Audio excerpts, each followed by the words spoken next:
Vi ricordate il famoso Sherlock Holmes Hotel di stamattina?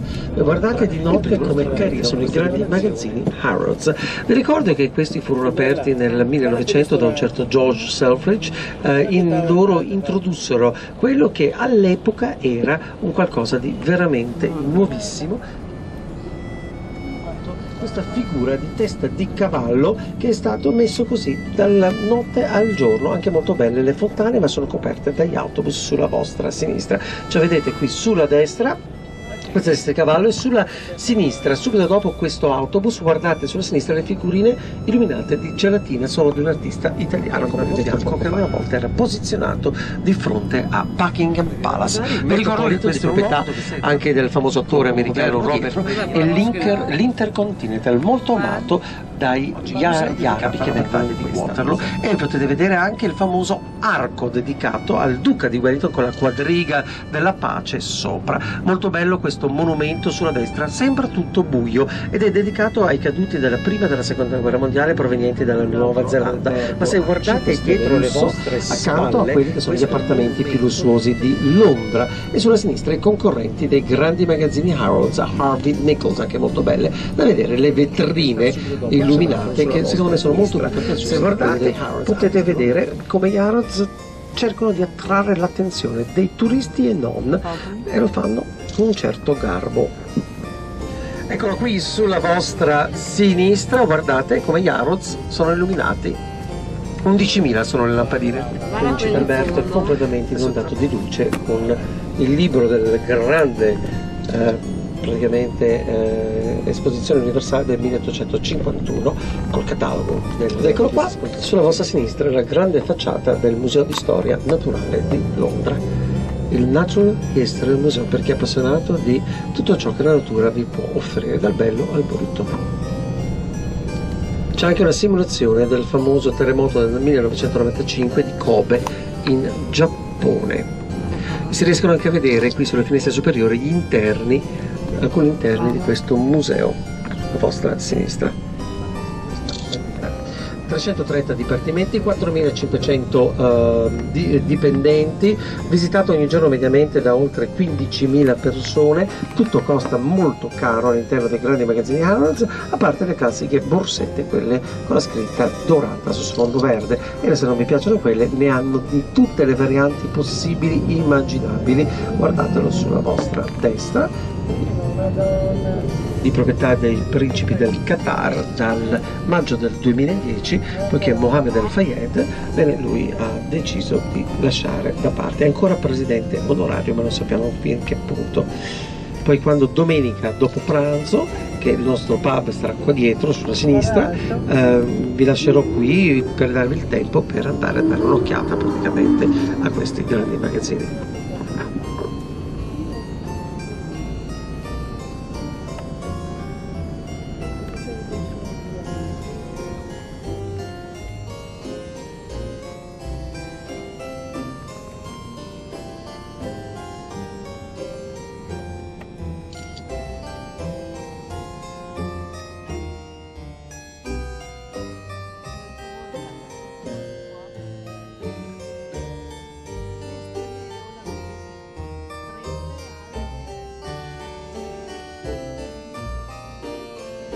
Andiamo e facciamo quelle che secondo me sono le più belle in generale. C'è di nuovo Harvey Nichols e il Mandarino Oriental sulla vostra sinistra. Questo è il Tower Sheraton sulla destra. Brutto da vedere da fuori, però dentro è molto elegante. Dicono che le stanze siano molto... La mia Bentley e la mia Rolls parcheggiata sulla destra. Ma il fuoco?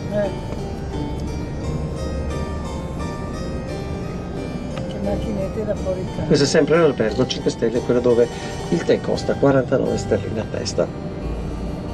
Quanto è? Sono circa 60 euro a testa. Patrimonio mondiale dell'umanità. E parliamo naturalmente della cittadella di Westminster, con l'abbazia in primo piano, in secondo piano la piccola chiesetta di St. Margaret, la chiesa parrocchiale dei parlamentari di Westminster e il Parlamento con una bella torre dell'orologio illuminata e sono le 9:20. Vedete che questa sera non abbiamo una sessione serale del Parlamento, perché se ci fosse una sessione parlamentare serale, sopra quella luce verde sopra il tetto ci sarebbe un'altra luce bianca illuminata tipo un faro che indicherebbe che il Parlamento è in sessione. Invece questa sera non c'è. Questo che vedete sulla sinistra è un po' come la nostra Corte di Cassazione, una vecchia struttura del periodo vittoriano, e siamo dentro al House, sto io, dove all'interno c'è il Big Ben, ma ormai tutti i turisti chiamano questa torre il Big Ben. Naturalmente anche di notte molto bello da vedere è la ruota panoramica di Londra del London Eye, che ha tutta un'illuminazione sul bluette con la bellissima facciata barocca edoardiana del vecchio municipio di Londra, che fu soppresso oltre 25 anni fa, signori e signori. Sembra proprio sulla vostra sinistra qualcosa che viene fuori da un paese delle fiabe. Naturalmente la ruota panoramica di notte non funziona ed è tutta illuminata con queste luci a LED che praticamente lo caratterizzano. Perciò dovete guardare a sinistra per la ruota e sulla destra, dietro le vostre spalle, per il Parlamento. Ma non preoccupatevi, adesso il nostro Ian ci fermerà fra qualche istante per scendere, per farci dare la possibilità di fotografare e vedere questo lato praticamente del Parlamento, che è sicuramente il più bello in assoluto.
Prendono due parlamentari in ostaggio e li portano a Buckingham Palace, ancora dal 1660, oggi ha un valore simbolico, ma lo fanno ancora. Bene, vi ho parlato già una volta da questo ponte che c'è la vista. So we're doing now Waterloo Bridge, St. Paul's Cathedral, Bank, that area, King William Street, London Bridge, Suffolk, Manchester, Port, where we're stopping, okay? And then from there we can also finish back to it. Doing whatever route you're in, Tower Bridge. It's suitable.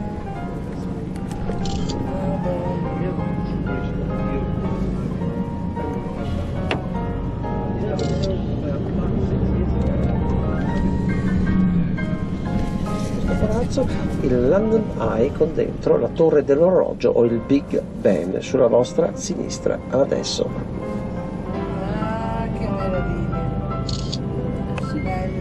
Naturalmente lui non si può fermare perché c'è la fermata dell'autobus. Sulla destra guardate la cupola di St. Paul's Cathedral con i grattacieli della città di Londinium, Londewijk, Lundenburg e il ponte con tutte quelle lucette rosse che vedete sulla destra, che è il ponte dei Frati Neri dove hanno suicidato Roberto Calvi, e sulla sinistra la città illuminato che c'è il tetto scuro, il Savoy Hotel che è riaperto il 10-10 del 10 alle 10:10 per dopo essere stato restaurato, dove hanno speso 220 milioni di sterline. Chi è che l'ha speso quei soldi? Il principe del Qatar, i stessi proprietari dei grandi magazzini Harrods. Attualmente è considerato il più lussuoso albergo con tutti i risciò fuori che aspettano le persone che escono dal teatro, perché tra poco è l'orario dell'uscita dei teatri. Bene, questa zona è la zona di Covent Garden che abbiamo già fatto, e vi ricordate sempre il palazzo della BBC radiofonica, quella di Radio Londra? Beh, di notte ha una colorazione un po' bluette particolare, non è grandiosa, però è carino da dare una sbirciatina perché ci passiamo. C'è la famosa London School of Economics, dove qui sono venuti a fare il master di economia. Sulla vostra sinistra la vedete qui, che è la Corte Suprema della Giustizia Civile dell'Inghilterra. Bene, adesso noi faremo un pezzo di strada dove secondo me l'illuminazione non è un granché, signore e signori. Siamo ritornati su Fleet Street e tra qualche istante questa colonna che vedete in mezzo alla strada è il confine fisico tra la città di Londra e la città di Westminster. Ancora siamo nella città di Westminster, appena passeremo la colonna entreremo nella città di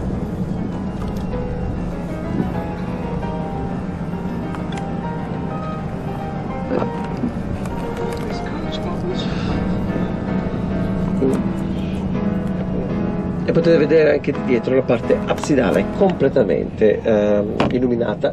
Questa grande struttura, che ancora non è stata completata, fa parte praticamente della City of London.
da guerra che avete visto lì, che è ormeggiata lì dal 1969, si chiama la HMS Belfast. Fu fatta negli stessi cantieri dove fu varato il Titanic nel 1912, scusatemi, poi fu riparata e ha partecipato anche allo sbarco della Normandia. Le sue operazioni maggiori erano il pattugliamento di euro per il restauro di questa struttura, che è a pagamento, ma vi posso garantire, se siete amanti di questo genere di cose, è veramente molto bello. Stiamo per passare sopra il ponte della torre, tra poco vedrete anche la torre di Londra e potete vedere anche il cacciatorpediniere, l'incrociatore, scusatemi, leggero HMS Belfast. Bello lo scorcio prima del ponte sulla vostra destra e vedete due frazioni di secondo di un vecchio porto, del vecchio porto di Londra. Sulla destra, adesso guardate sulla destra, molto buio, molto scuro.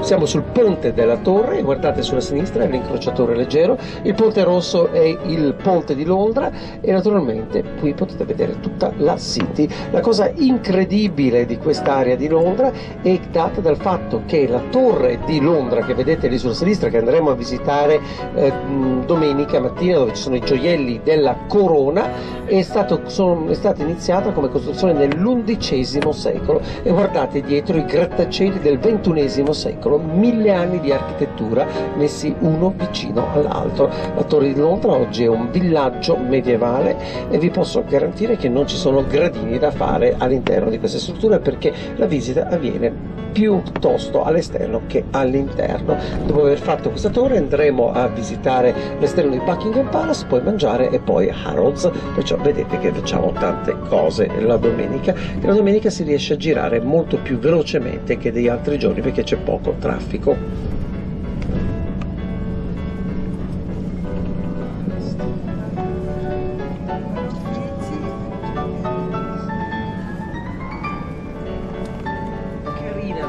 Ma non è una zona notturna, vedete che anche i grattacieli non è che sono tanto illuminati. La faremo domenica mattina con calma, che avremo la possibilità anche di fermarci lungo il tragitto, perché la domenica sono molto più accondiscendenti, e soprattutto qui potete vedere il grattacielo di Renzo Piano che lo stanno ancora costruendo. Mancano ancora 40 metri per poterlo terminare in altezza, ma la struttura, quella alta è solo praticamente il vano ascensori, e sarà alto 83 piani da alcune indicazioni che vedete sulle indicazioni sono creati dal fotovoltaico e sono illuminazione a luce LED. Vedete il Teatro Nazionale Britannico che abbiamo visto prima dal ponte di Waterloo.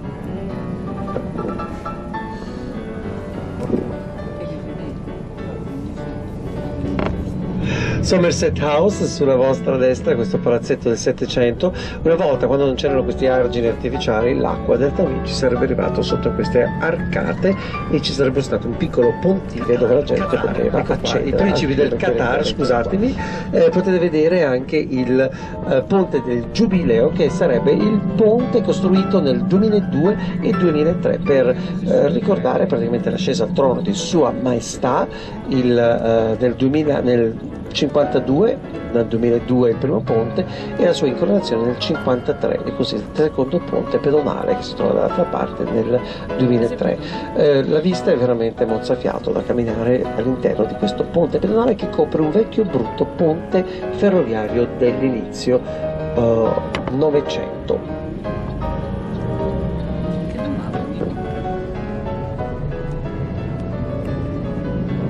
Sulla destra Piccadilly Circus. Abbiamo fatto anche questa come zona notturna.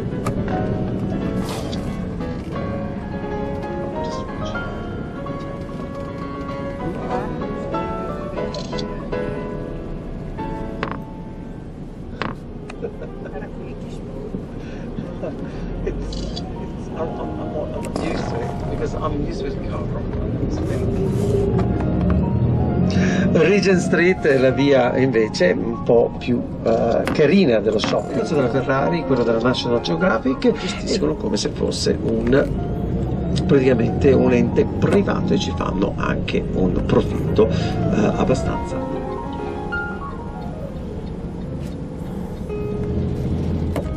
Aquascotum e altri marchi tipicamente avete sì. notato sicuramente che non ci sono i graffiti. Vi ricordo che se qualcuno dovesse essere beccato a fare dei graffiti nel centro o in qualsiasi altra parte della Gran Bretagna, viene considerato un atto criminale e come tale le persone che fanno queste cose possono essere imprigionate e possono sporcarsi la loro vita. Vediamo così il genere.